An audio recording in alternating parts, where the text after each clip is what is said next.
Welcome to the Open to Hope Show. I'm your host, Dr. Gloria Horsley, with my daughter and co-host, Dr. Heidi Horsley. Well, Heidi, we are going to talk about a topic that's been important to me for the last 5 years, is the loss of a spouse. Yeah.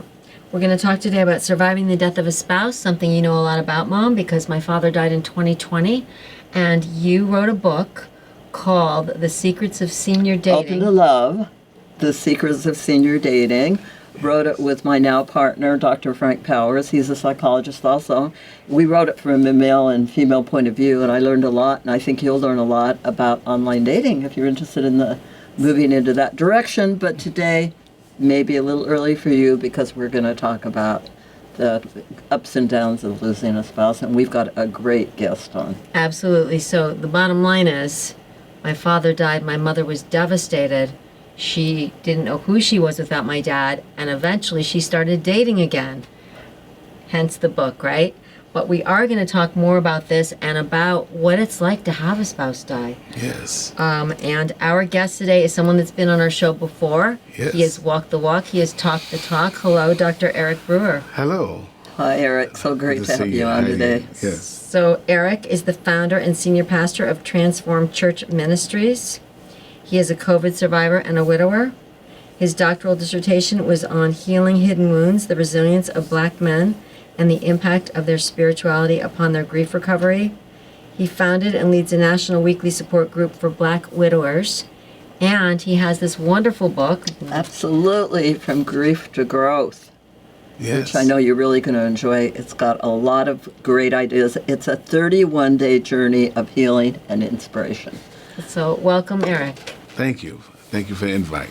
Well, Eric, Yes. tell us, how long has it been since your wife passed away? 5.5 years now. Mm-hmm. And in 2020, I'm a COVID survivor, but also was made a COVID widower. Mm-hmm. And where I pastored in Hackensack was like ground zero for New Jersey, and it spread right through there. And so being in that community, we both had contracted COVID, and she passed from it on April 20th, 2020. So I'm guessing she had it, and then she ended up being hospitalized, right? Absolutely. So, And I'm sure you had no idea she was going to die. absolutely. In fact, she was in a coma on a respirator for 10 days, and she actually got off the respirator, and she sat up. They FaceTimed us, and they said she'll be home in 4 days. And then on that Tuesday morning, I received a phone call that her heart just stopped. Wow. And she had passed. How old was she? She was 51. Unbelievable. She was 51. I'm sorry. Yeah, well, my husband passed during COVID too, but he'd had back surgery. He was 80, and he had back surgery and got a staph infection. Wow. But what a horrible time it was for Yes, everybody, because you yes. couldn't go in and see them. The Yes. family members couldn't come. It was It was really It devastating. was very devastating. And I was also, as a pastor, I was doing and performing funerals, because at that time there was a law that only the funeral director and the pastor could go to gravesite.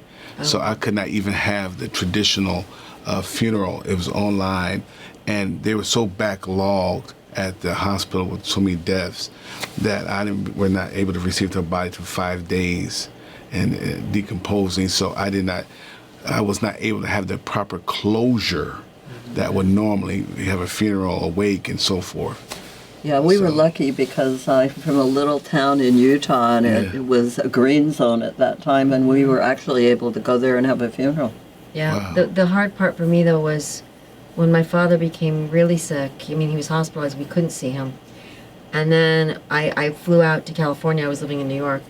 And I still couldn't see him. I was never able to see him again. Wow. Like, I knew he was getting sicker and going to end up dying, and I couldn't physically see him, which was Yeah. hard. It's hard. I wanted to see him and say goodbye. Right, and right.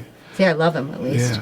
Yeah. Yeah. I appreciate the nurses who FaceTimed me while she was on the respirator, and I was able to see her. Even that last time, but she's sitting up in bed. And I think, sometimes that final, I see you soon, that final goodbyes. You see here by the person comes back, they say their final goodbyes, and they slip away. Yeah. So, Yes. I'm appreciative for that moment. It was a difficult time. Yes. So we got through it. How did you get through it? Well, it was a journey. I didn't start off wanting to lead a widow support group, but my faith helped me. And God wastes nothing. He uses everything in your life that happens. And I went back to school to get my doctorate, and I was going to do my research on grief. Wow. And so many men were reaching out to me who had lost their wives. And I was just started this this support group spontaneously because we all were grieving. We're companion. We were walking through this thing together. That's So the amazing. peer support. Now, Yes. did you go to school after your wife died? Yes. You know, Right. that's really interesting to me because I think one of the things that we sometimes tend to do is something new, something Absolutely. different, Yes. where you're not always seeing them, you're Right. going to maybe a different building or, Right. doing something different. I guess you could call it a distraction. It was a distraction because I had to read, and because it's COVID, we shut in. So I took my classes were online, and How long after she died did you start taking classes? so she died in April, say July. Wow, so you really turned your pain into purpose. Absolutely. Yeah.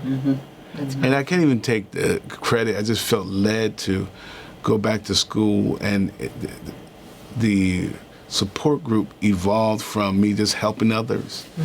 And so not only am I leading a church, I'm leading a community who's grieving, and then my own family, my daughter. And I had to process grief, and with much prayer, I saw the pain in the men who had lost their wives. And I remember a phone call of a man who lost his wife 20 years prior. And he cried on the phone with me just as if his wife died that same week. And I saw how deep his pain was, and I said, I don't want to be that in 20 years. Not to put him down, I recognize I have to do something to help these men who have experienced loss to move forward. And, a lot of folks say, just move on. But you got to move forward, not just move on. Because a lot of men, their wives' clothes were still in the closets, perfume on the dresser, and they moved on, but they did not move forward. And so that was my focus. I want to move forward. And I remember the day when I decided to move my late wife's clothes out. Her robe was still hanging in the bathroom, her side of the sink, all her perfumes and makeup. I didn't touch it for months. And so I had to make a decision to move forward. I was, I don't know, I guess I'll call him, I think it's you have to be courageous in your grief and loss, and I think nothing's wrong. I was more cowardly than you. I have 3 daughters, and I had them go and clean out my husband's But how long did things. it take? Well, I sold a house after 5 months that we Wow. had, a summer house, and I had the kids go down. I never went there again, Okay. down to the house. And, it's been 5 years, and I don't feel bad about it. I really didn't Wow. want to go there again. I told my husband before he died that if he died, I was going to sell the house. Okay. I mean, we just talked about it at Right, times. right. He liked the house better than I did, But I even did it in an apartment I had in New York. They went in and took the things out. I didn't even do Right, that. right. Kind of interesting. I don't know exactly why. But I went to a grief support group, and I think peer support's important, but Absolutely. I was in a support group, and it wasn't right for me. So I ended up just doing individual Okay. therapy. Well, and I think Okay. that's important because sometimes it's not a good fit, and if it's not, you need to shop around or maybe try something different. Like you said, a group wasn't good for you, but the individual worked. Because I'm a therapist. Right. And I kind of wanted to Yes. tell the group. I've been a therapist for 40 years, and so I you wanted to tell the group. I didn't like the way the model they used. It was Right. more of an AA model where Right. you didn't dialogue. But what worked So- for you, which I thought was interesting, and it reminds me of the peer support that helped you, Eric, is they set my mom up with a man that had had a spouse loss and a child loss. And that's what she had had. So they were similar, like you're saying. Right, You worked right. with men that had had their wives die. And that helped you. Yeah, it helped me a lot because my Yeah. son had died earlier, I mean, years before. And, as I was saying to you before, for me, having a child die when he was 17 was like going to Mount Everest without oxygen. And I worked in the field of grief and loss, by the way. When he died, I was teaching at the University of Rochester, and I was on the whole surgical service there. So Yes. I worked with grief and loss all the time. So when he died, then it happened to me, and wow, that was an experience. But then now we're flash forwarding 40 years. My husband dies. Well, it was like taking the same trip that I did with my son. However, I knew this time that I would survive and that I actually could be happy again. Those were two things that I knew instinctively. And then, interestingly enough, I continued to do programs with Heidi right through it, podcasting. And the people we had on the show helped me. Right. Because they were widowers, some of them, and they would, particularly this one guy who's like, well, after about 3 months, I went out camping and came back and decided that I needed to move on and started dating somebody. Right. And I'm like, wow, because I'd been telling people all these years, oh, don't make any big changes for a year. I mean, people give this advice, right? Right. Yeah, it's funny you talk about changes because we want you to be intentional in moving forward. And I know of men who did not touch anything for years. Like their white stuff stayed in the closet for 5 years. I know men who never came back to that bedroom and slept in their bedroom. They slept in the guest room. And I'm seeing there's so many different stories. I'm just thinking about and listening to your testimony.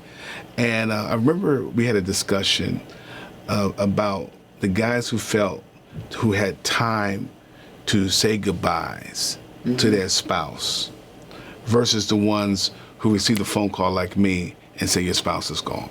Yeah.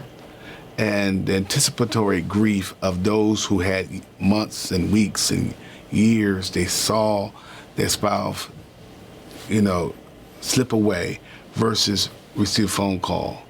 And the discussion was, man, they were lucky. And I just found myself, when you just telling me, you say, I talked to him. And that's like, I didn't have that luxury. He actually said to me, when I die, you're going to find somebody else. And I'm like, oh, no, I'm not. And he said, yes, you are. You'll be with somebody else. So you may be out there watching this and say, well, you're a person who saw their spouse go through a time. The decline versus one just instantly, they're gone. Yeah. And you might be, which one is better, or how do I overcome, and which one has more a grief effect? I think we both grieve. Right. I believe that your faith is going to help you regardless if it's a quick or anticipatory. You see it months out and see it's coming. I just think about my father was quick. Every phone call. I didn't see it. I didn't expect it. And it's shocking. Yep. Yeah. Absolutely. It's shocking. Do you believe in signs and connections and that kind of thing? Do you believe that there's some connect? I do. This is, you getting deep here. You get real deep. So when one of the greatest pains in my life ever, I had to tell my daughter, her mom. That's tough, Eric. To this day, that breaks my heart. Yeah. It's not only my loss, it's the loss you have to tell Yeah. a young child, your daughter. And How old was she? she was 17. That's tough. And she said something. She said, Mommy couldn't tell Jesus no. Mommy could not tell Jesus no. Oh, wow. And I was like, wow. And I knew that my wife loved her God, and she was a very faith-filled woman, that if she saw a glimpse in her coma state, and I remember on a FaceTime, she kept looking at the corner, and I remember praying, saying, if you show her the gates and she see that bright light, she's out of here. She's not going to stay. She's going to have, she's out of here. I remember saying and praying, like, Lord, don't show her the light, because she's going to go for it, you know? And because that's where her faith. Yeah. And so my daughter said that. She couldn't tell him no.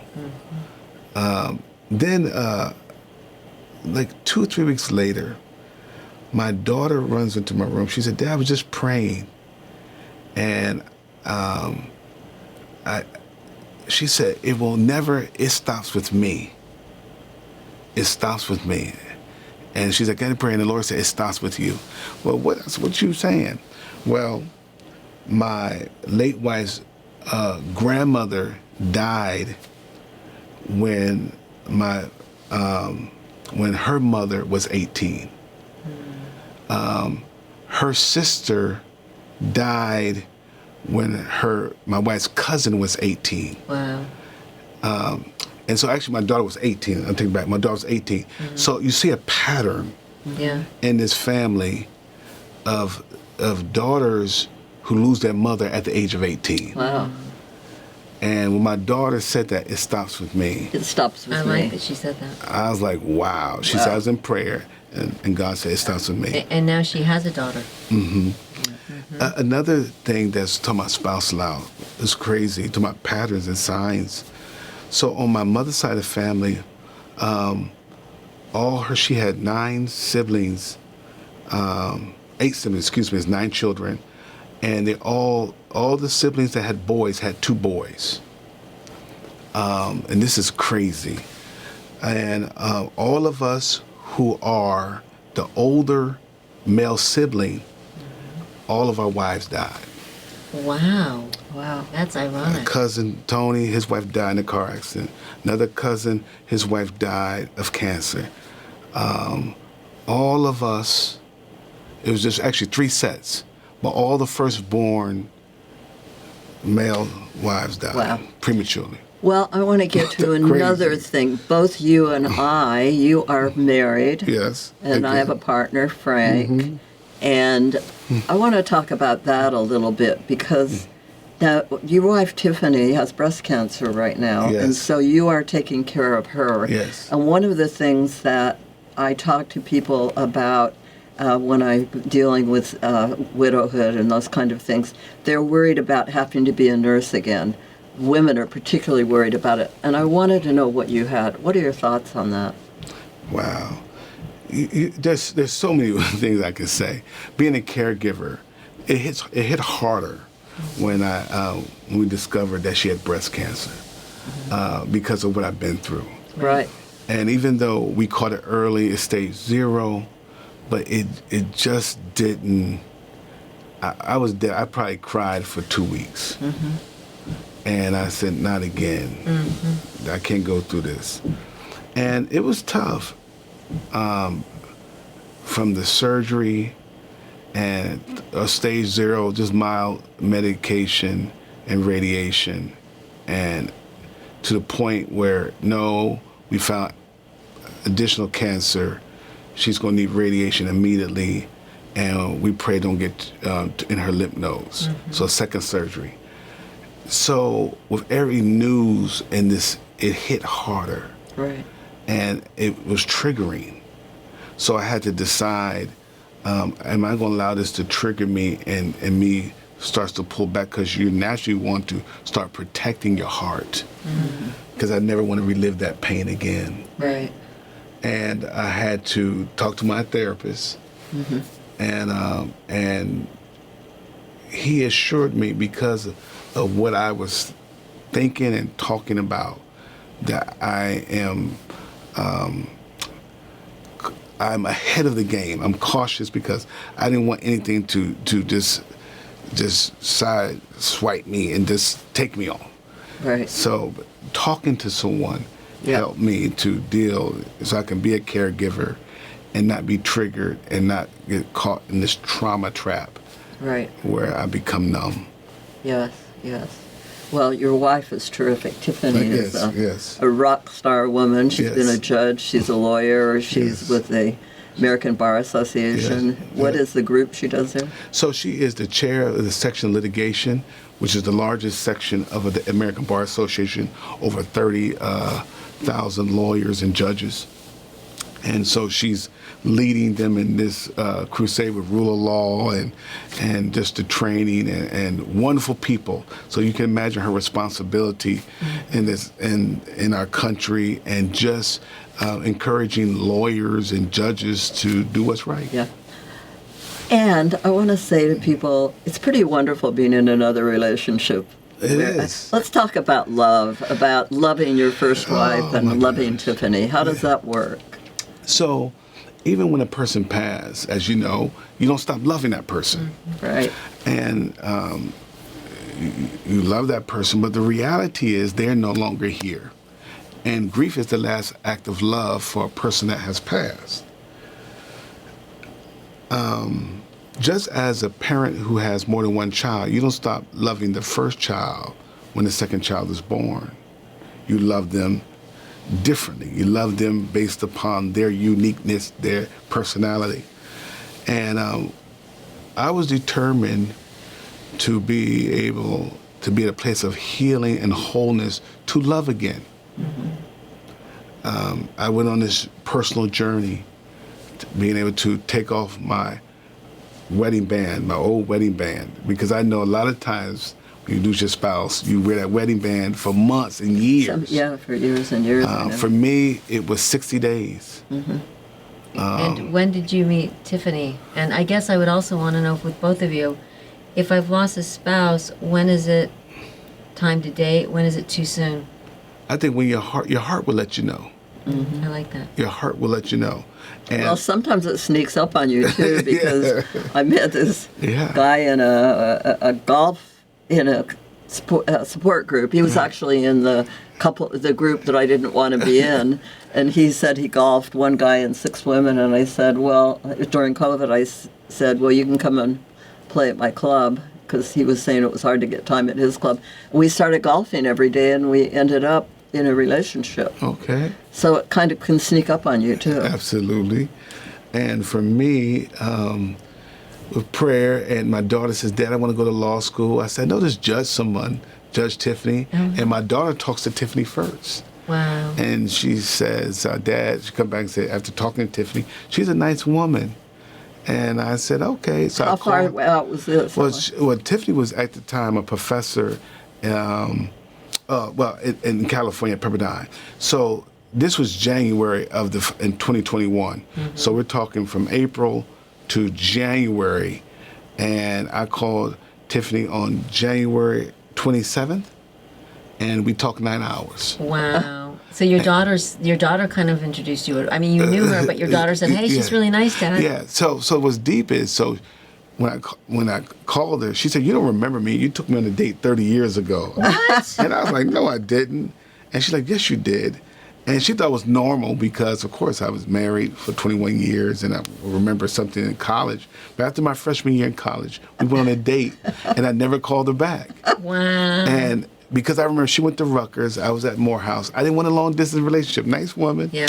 And I was like, I'm not doing this in college.